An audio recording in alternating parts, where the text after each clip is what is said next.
Welcome to Chillin' 101. We hope this video helps. You begin with the link you want encoded. Paste it into the generator field now. Once done, make sure the link is final because changing it later breaks printed codes. Select basics. Image size, error correction level, and file format. PNG is common for clarity.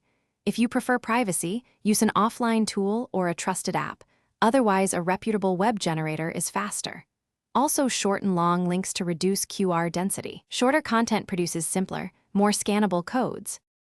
Now you customize how the code looks and behaves. Pick error correction. Higher values tolerate damage but enlarge the code. Once that's chosen, adjust foreground and background colors.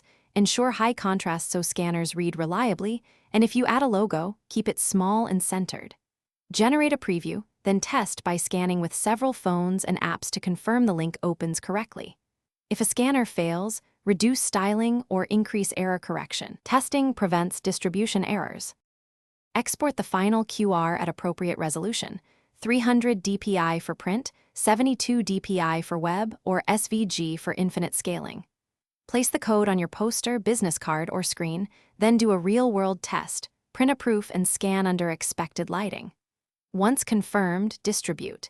If something goes wrong, troubleshoot by checking contrast, minimum size, and whether the link is valid. Also ensure no heavy filters or reflections obscure the pattern.